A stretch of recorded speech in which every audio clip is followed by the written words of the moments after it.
Hello everyone, আসসালামু আলাইকুম। আশা করি যে যেখান থেকে আমার ভিডিওটি দেখছেন অনেক বেশি ভালো আছেন। আমিও আছি আলহামদুলিল্লাহ, অনেক বেশি ভালো। তো আজকে রান্না ঘরে চলে আসছি, হসপিটালে খাবার দিব, এই জন্য ঝটপট রান্নাটা আমি সেরে নেওয়ার জন্য তাড়াতাড়ি সব কিছু গুছিয়ে নিয়েছি। যেহেতু বাবুদের নিয়ে রান্না করাটা অনেক বেশি কষ্টদায়ক, আর ওরা ঘুম এসেছে, তো এই কারণে আমি রান্না করতে চলে আসলাম। তো এখানে প্রথমে আমি চাল কুমড়া ভাজি করে নিচ্ছি। চাল কুমড়া ভাজি করার জন্যে কাঁচামরিচ, পেঁয়াজ, রসুন, জিরা, তেজপাতা দিয়ে আমি প্রথমে একটু ভেজে নিই তেলের মধ্যে। তো এইভাবে আমি প্রথমে চাল কুমড়া ভাজির আগে ভেজে নিলে আমার কাছে ভাজিটা অনেক বেশি ভালো লাগে খেতে। তো এখানে চাল কুমড়া দিয়ে দিলাম, এখন নেড়ে চেড়ে কিছুটা মিক্সড করে নেব। তো আসলে ছেলেপেলে নিয়ে রান্না করাটা অনেক বেশি কষ্ট, তাই ওরা ঘুমিয়ে গেলে আমি মোটামুটি রান্না সেরে নেওয়ার চেষ্টা করি। তো এখানে আমি মুরগির মাংস রান্না করব, এই জন্য পেঁয়াজ কাঁচামরিচ একটু ভেজে নিচ্ছিলাম। মশলাও কষিয়ে নিচ্ছি। তাড়াতাড়ি আমি রান্নাটা শেষ করার চেষ্টা করব, যেহেতু হসপিটালে খাবারটা দেওয়া লাগবে।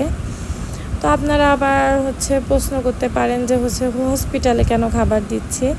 হসপিটালে খাবার দিচ্ছি আমার জায়ের বেবি হয়েছে, এই জন্য। তো বেবিটার জন্য অনেক বেশি দোয়া করবেন। মাশাআল্লাহ, ছেলে বেবি হয়েছে। তো এখানে আমি মুরগির মাংসটা রান্না করার জন্য দিয়ে দিলাম মশলার মধ্যে। আমি আবার একটু মশলাটা বেশি টাইম নিয়ে কষানোর চেষ্টা করি, কারণ মশলাটা বেশি টাইম নিয়ে কষালে আমার মনে হয় যে মাংসটা রান্না বেশি টেস্ট হয়, এই জন্য। তো এখানে নেড়ে চেড়ে মুরগির মাংসটা মশলার সঙ্গে মিশিয়ে নিচ্ছিলাম। আর এদিকে ভাজিটাও কিন্তু হয়েই এলো মনে দেখতেই পাচ্ছেন। তো আমি একটু ভাজিটা অনেক বেশি টাইম নিয়ে ভাজি করার চেষ্টা করি। তো এখানে মুরগির মাংস কষিয়ে নিচ্ছি ভালো করে। আমার মনে হয় যে মুরগির মাংস যত বেশি কষাবেন তত বেশি টেস্টি হবে। তো এখানে একটু টাইম নিয়ে মুরগির মাংস আমি কষিয়ে নিচ্ছি। আমি আবার মুরগির মাংস প্রথম দিকে রান্না করার সময় লবণ দিই না, কারণ একটু যাতে টাইম নিয়ে একটু কষানো যায়, এই জন্য আমি লবণটা পরে দিই। লবণ দিলে হয় কি, মাংসটা বেশি তাড়াতাড়ি সেদ্ধ হয়ে যায়, এই কারণে কষানো যায় না বেশি করে, এই জন্য। এই টিপসটা কিন্তু আপনারা লাগাতে পারেন, দেখবেন যে অনেক বেশি মজা হয় রান্না কিন্তু। হ্যাঁ, তো এখানে কিছু আলু দিয়ে দিলাম, যেহেতু বাচ্চারা খাবে। বাচ্চারা মাংসর থেকে আবার আলুই বেশি পছন্দ করে, আমার মনে হয় সব বাচ্চাই এমন। তো এখানে আলু দিয়ে দিলাম এই জন্য কয়েক টুকরো, যদিও মাংসে আলু আমার বেশি পছন্দ না, তারপরও বাবুদের জন্য দেয়া হয়।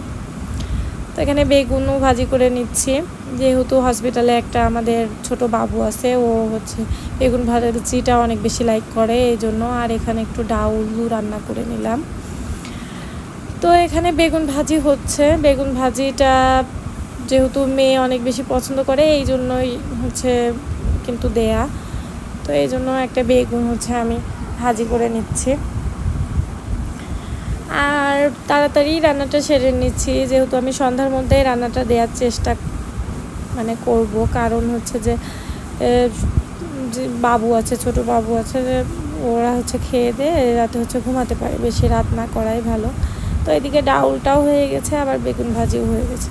তো এই যে আমার বাটি করা হয়ে গেল। ভিডিওটি দেখার জন্য কিন্তু অনেক বেশি ধন্যবাদ আপনাদের, আর অবশ্যই আমার পাশে থাকবেন এবং আমার জন্য অনেক বেশি দোয়া করবেন। তো আজকের মতো বিদায়, আল্লাহ হাফেজ।